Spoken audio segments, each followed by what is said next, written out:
Hi, I'm Chris, the Managing Director of Amazon Freight, and I'm here today with Tamara, the Head Economist EMEA at LinkedIn. Hello, Chris. Great to meet you. So we're here today to talk about the economic outlook here in the region. To maybe start it off, 2025 better than 2024 in this region. 2024 was a tough year for Europe. We had the European Central Bank starting to cut rates, and now it's finally starting to bear some fruits. So if you look at the Eurozone, in 2025, we expect to see growth of about 1.2, 1.3%. Last year, we had 0.8. So that already tells you it's a little bit better. Obviously, it's a mixed bag of evidence. Some are doing better, some worse.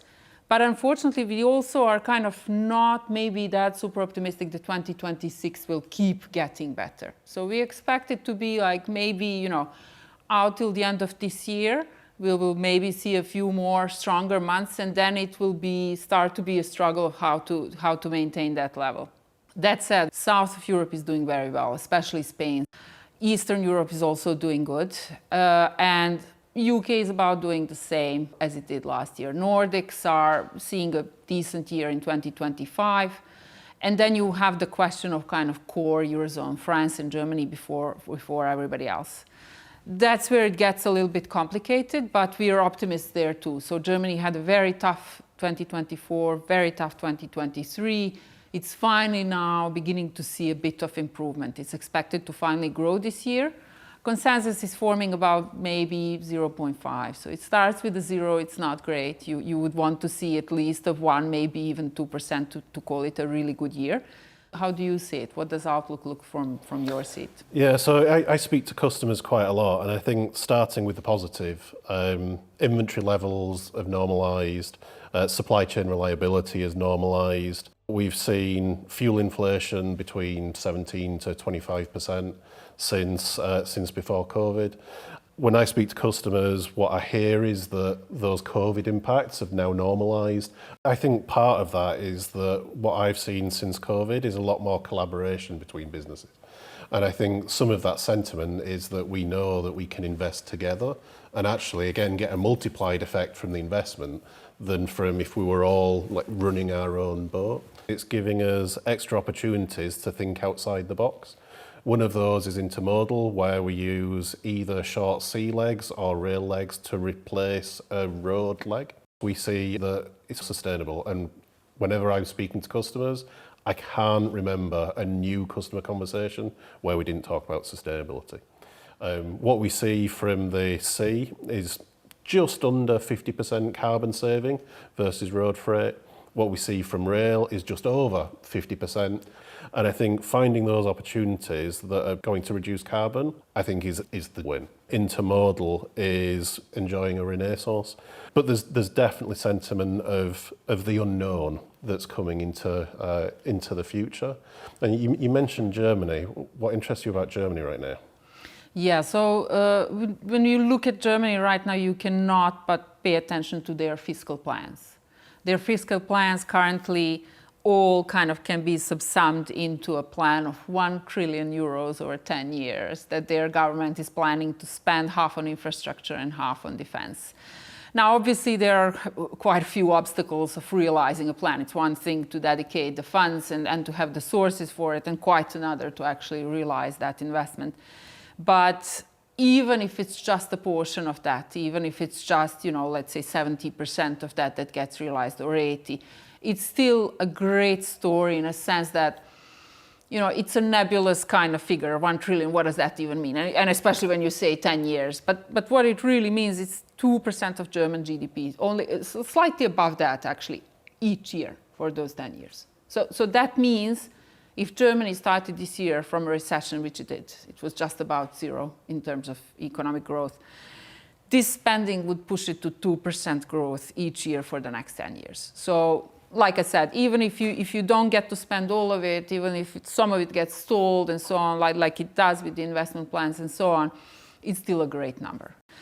And that's doubly important for Europe because Germany is not only its largest economy, it's closest tied to its neighbors. So in economics, we calculate something we call the fiscal multiplier. That's calculating if you spend 1 million from a budget in a country, how much does it increase the GDP? How much does it increase spending of the whole economy? You want that number to be as close to 1 as possible or above. That means everything you spent is actually producing even more use for the economy. Germany is estimated to be a country with the highest fiscal multiplier in Europe. It's specifically estimated to be 1.3. They have extremely long supply chains, they're extremely well tied to the neighboring countries, and they do tend to spend efficiently. So there are really high hopes for this German fiscal plan. But I would like also to point out a few more things that are not that widely kind of known and understood. When you mention wage inflation, obviously it's a problem from the industrial perspective. You as an employer will need to find a way of how to eat into your margin or what else you can do to cover that. But it does for the broader economy signal a healthier balance sheet for the households. That means European household is now carrying smaller debt and enjoying higher real wages. So that's a good position to be in. Well, I like your optimism for Germany because that is one of the countries that we operate in. So I love the optimism about the future. Where we're focusing on is both those small and medium businesses, those small enterprises that don't have the infrastructure around them, as well as the bigger enterprise customers that have been doing supply chain for hundreds of years. One of the customers that we work with used to do their supply chain with horses. Okay, there you go. Talking about tradition. Change is definitely probably number one word ever since COVID. But now it all got also mixed up with the AI and everything that does to the economy. So if you look at consumer surveys, they are not great, to put it mildly. And it makes you wonder, if you're having less debt and you're having better real income, where's the pessimism coming from?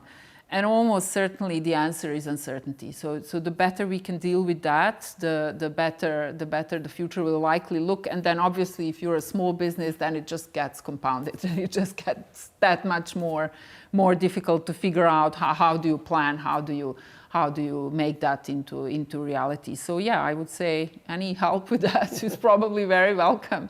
I mean, that perception is super important. Absolutely. Luckily, as much as I've said, consumers are really gloomy. In Europe and more broadly, the US is pretty similar in that extent. And even China, for example, has their consumers right now being quite pessimistic when they're asked in the surveys what their long-term plans are and so on. But one maybe angle of the surveys that seems to be working well is exactly business surveys. So their PMI, business sentiment survey. It's looked at, they're asked questions, what kind of investment you plan over the next 3 months, 6 months, and so on. What about hiring? Answers are collated, and then it's all kind of driven across the 50 as an average. Above 50 good, below 50 bad. Well, it's actually, not that bad. We are actually going to invest. We actually have some clarity around tariffs. We actually have low interest rates. We actually do know that households are doing good. We actually do see investment improving. Again, more in UK than in Germany and France, but overall not looking that bleak. So now's maybe the time to start actually realizing some of those plans. Yeah, well, I think if I look through some of the interactions that I have with customers, we've got customers that have got their own supply chains at certain peaks in the year. So, for example, there's a beverage manufacturer that their peak is July and August. Our peak, because of the Amazon website, is inbound into the Amazon website and other retailers. So our peak is the end of this year. As we work with these different businesses with different peaks, it flattens out the total use through the year. And I think when you can find those like genuine structural synergies, you've got every reason to be positive. So we talked about the macro impacts, and you've also said about the impact on a household income. I'm interested in what you see in the labour market across EMEA. Yeah, that's one of the key things for us in LinkedIn. Obviously, we are all about labour markets and what happens there. It cannot be explained where we are at now without explaining what happened in the last 5-ish years. So that was really once in a generation change, and it all started with COVID, expectedly. It did not affect labor market in a negative sense in Europe as much as it did in the US. We didn't really see that much of an increase in unemployment. But we did see a lot of decrease in hours, and in some industry even decrease in headcounts. And what we saw after that was not just making up with what was lost through COVID, but a multiple of that in terms of increasing headcounts. And we saw that across industries. Tech was maybe one of the leaders, but it was really everybody got on. So what we had as a result is 2022 with extremely exuberant hiring. So that was, yes, increasing headcounts, but that was also the time of maximum kind of movement from employer to employer. But 2023 already was noticeably slower. So what happened then was a sharp reversal of everything, of that hill of hiring that we saw in 2022, and we really used all of 23 and 24 to go back to normal.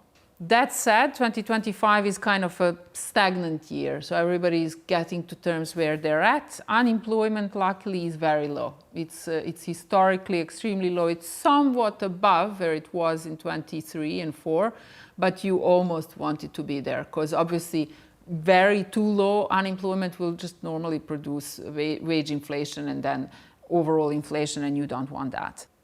Interesting you say that, because what we see from the industry numbers is much increasing job mobility.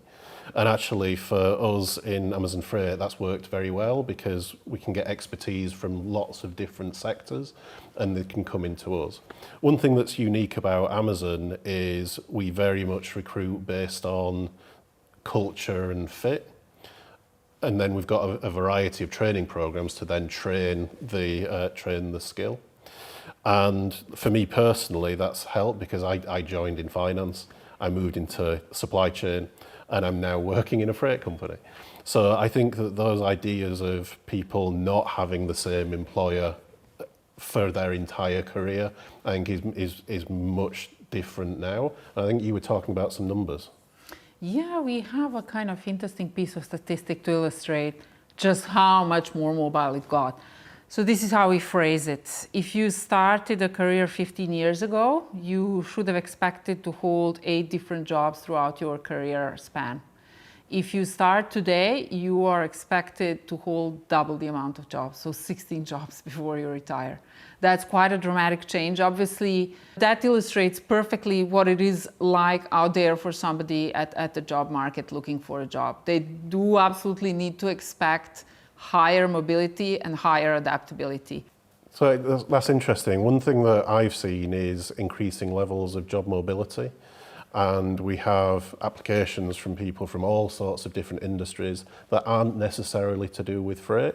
And actually, I think as a total team fit, that gives a much broader, diverse range of perspectives. Our customers come from every industry, come from every kind of business that's imaginable. I joined in supply chain. I then moved into an external facing parcel business. I've now moved into freight. I've only been here for 10 and a half years and I've had 3 very different jobs. What I really enjoy is being in a business that I'm a good cultural fit for and it's interesting that you said about education, because being able to learn and be curious in Amazon terms and find out about those new industries and develop skills in new areas, I fundamentally believe is what we will all have to do as employees Absolutely. in the coming years. And having that opportunity, I think, is incredibly valuable. Yes, absolutely. That's exactly what we see. Obviously, you cannot be certain that the trend will hold. Maybe trend will reverse at some point, but that illustrates perfectly what it is like out there for somebody at the job market looking for a job. We do have some kind of interesting insights in a sense of like, okay, so how do I prepare for that? What does that mean? What do I have to do differently? And we do see people doing something about it, but especially we also do see employers kind of trying to nudge them in the right direction. When I say that, what I mean specifically is this. Again, we put it in a kind of memorable phrase. So we say by 2030, 5 years from now, we expect 70% of the skills that appear on a typical job ad to change, to just disappear and become something new. Now, that needs a bit of explaining. Obviously, you are not expected in 5 years' time to forget 70% of everything you know and now learn and do something new. Part of it is linguistic, in a sense that, it used to be that a job for an office job would almost certainly require you a Microsoft Office package as a skill. Nowadays, nobody will even mention it, but they will still expect you to know how to use it. There will be a lot of that, but there will be new skills, and we can tell you what those are today, but we cannot obviously even begin to think what they will be in 5 and 10 years' time. So the best advice would be amass skills as much as you can. You will probably need to be more agile, more adaptable, gain new skills, try to learn new things, and try to expect like what the next job will be like and what of these skills will be transferable. That said, what we think is now kind of winning the race, we just see statistically, is what we call human-centric skills. It's maybe not 100% intuitive, and maybe even weird, but we actually do see it in the job ads that all the words that, Microsoft Offices that are leaving the ads, what's replacing them is stuff like communication, negotiation, teamwork, project management, so things to do with working with other people, managing processes, but also managing relationships. And we think it maybe ties into AI maybe slowly working its way through the labor market, and those being the first signs. Where is it pushing the humans? What kind of skills and what kind of work probably lies ahead in the next 5-ish or 10 years? When we're interviewing in Amazon, we look across a number of what we call leadership principles. One of those is customer obsession, which I think goes in any industry. Care about the customer, work backwards from them, find out what it is that they need, and then build the solutions rather than trying to sell what you happen to have. Earn trust, which I heard in that team collaboration. And of course, the real reason that you do all of that is delivering results. So I think that in any business, whether it's Amazon or Amazon Freight or one of the countless fantastic companies around there, I think is incredibly important. Because I think when I look at what my granddad did, he did basically the same job in 3 different factories. It was the same depth, working for a different business. When I look at my own children, who are all starting to leave, I think what's much more needed is, yes, you do need that individual depth, but you also need to know what's the context that you're working in. What are the other teams that you need to rely on, that you need to also work for? What are those skill sets that are across the different businesses rather than specific? And I think my recommendation is to grow, to adapt, to change, that where that depth is needed will absolutely change. I think it's just incredibly important.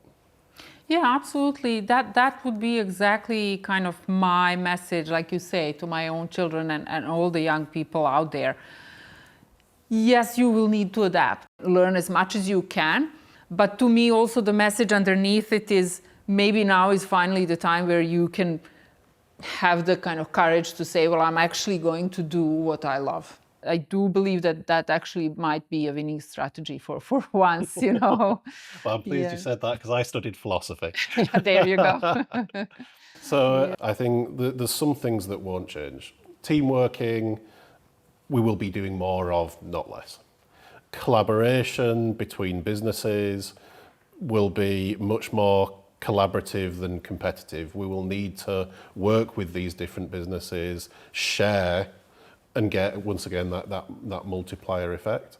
Where would you recommend people to really spend their active time learning? We can discuss what we know people are doing on our platform. So first on what we see happening, it's 2 things. They are recognizing the trend that human-centric is in. So they are very kind of keen to add teamwork, adaptability, agility, communication, and so on. They're on to something. They're probably reading those job ads and seeing that just keeps coming up. I'm going to have to say that I have that skill. They are also proactive in a sense. They're not just saying, well, I'm a great communicator and public speaking, that's just my thing. They're actually taking courses. Those are some of the most popular on LinkedIn Learning. Public speaking, general confidence, communication, clarity of communication, and so on. Other section is all AI. It's all AI, and you can maybe dissect it into two separate fields. So one is software engineers who are all over all things AI tools. So that will be from Agile to Kubernetes to all the software tools that help you with either data centers or machine learning or AI more broadly. But then there's also a second segment. So obviously not everybody can be a software engineer, and you cannot decide to become one at the age of 52 or something. So what you have as an option there, and people recognize that, is something we deemed AI literacy. But that really means getting yourself up to speed with AI tools that can help in your field. So be it you're a copywriter, what can AI do better than you? Can you build on that? And there are a lot of courses in that segment too. So AI literacy, learn the tools, do not be left behind in terms of AI literacy. If there is a tool that does what you do, absolutely learn what can that tool do and what can I add on top of that. Typically, it works out. It is super early days, so I wouldn't go as far as to promise, oh, don't worry, everything will be fine. We'll just learn how to use the tools, and there'll be a segment that you can add on that. Your day will be even more interesting, and your work will be more fun, and it will be easier to do, and so on. We cannot guarantee it. It's just too early. But we are starting to see some early signs of AI adoption. And then if we can kind of really look hard how they are doing it and then replicate across all other occupations, then we're in for a win. Obviously not something I would want to promise, but high hopes. Like let's take LinkedIn as an example, where I spend a decent amount of my time on LinkedIn, and I've got to say the quality of English, the quality of grammar since the dawn of AI has absolutely improved. At the same time, the LinkedIn posts that I read have probably doubled in length. And I think AI is incredibly good at making good English/French or German or whatever language and producing text. I think what I think is important for people to learn is that AI is there to help the human, not to replace the human. And what I'd like to see more of in the LinkedIn posts that I spend my time reading is people really thinking about the point that they want to make, the importance for the reader, and then let the AI help word it better. And I think putting those together and really being in control of what the AI is doing is incredibly important. Of course, when our pickers, our packers, our associates, when they were having to walk everywhere in the fulfillment center, that's a lot of walking. The point of the robots is it gets rid of the walking and the shelf comes to the picker rather than the picker going to the shelf. What we've actually seen is in those buildings with the robots, we can double the number of items that we're holding in a particular building. Of course, that productivity benefit, of course we've seen that because the shelf is moving, not the person. And actually the range of jobs is just so much broader because of course we still need associates to do the important human work with their brains, but we also need robotics engineers. We also need maintenance engineers. We also need data engineers to run the back flow control. And seeing that idea of the technology being used to enhance humans rather than replace, I think is my big hope for AI, that effectively we make every individual a much better version of themselves than they were without the AI. One of the things that we do is use that AI in our routing, so that rather than a human being crunching the numbers to work out what's the ideal particular set of routes that those different trucks can take, we use the AI and the machine learning algorithms to be able to do that for us, so that then when the human being is working on it, they're choosing between best options rather than having to actually run from scratch. In addition to those changes of job mobility, we're also seeing a rise in the opportunities for entrepreneurship, particularly among the carrier population, where we're trying to share the Amazon network with our shippers. We can't do that without great partners. And we see that partner carrier model works really well. Yes, one of the trends that we are seeing is also people striking out on their own much more, especially in the UK and the US, but also rest of the Europe too. And we think AI is exactly enabling that. Where it used to be that maybe if you wanted to start your own company, you needed to think, oh, I need an accountant and I need a tax advisor and maybe I need some sort of a secretary and maybe some sort of a sales expert. You can buy the service and reasonably cheaply and organize much more with just yourself or maybe you and a partner or two. So we definitely do see an entrepreneurship as a rising trend and we do expect it to continue. We do then try to kind of capture, okay, on a macro level, might that change in the next 5 years? Might there be an occupation? Might there be a type of work that really does come under pressure? What's maybe good for us now is that we're seeing first signs of, yes, actually there is kind of a pressure point in one occupation and they are dealing with it in a way that makes us optimistic. Obviously, AI is good at coding. We all know it's one of the fields, like language producing, yes, and code writing. That's the two strong points for AI. So is it really true that the sector will just not need, or the broader industry will just not need software engineers anymore? Absolutely not. We see exactly the opposite. They actually need more, but they need more of specific AI-enabled software engineers. You have the basic coding skills, now you know how to use the AI tool and go and do it. They will be able to upskill and then probably grow even faster.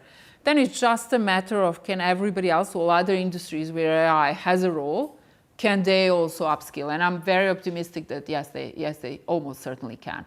And again, the right kind of example to follow would be exactly to look at how the AI industry and the AI software engineering deals with the problem, enable people to use AI tools so they're more productive and doing something more than what AI alone can do. So if I hear you correctly, I think we've both got a huge amount of optimism about what AI can do, but we're very much in the experimentation stage. And speaking to people entering the job market and in the job market, that experimentation is incredibly important. Yes, absolutely. Maybe again through an example. So one of the industries that really feel under pressure from AI is business consulting.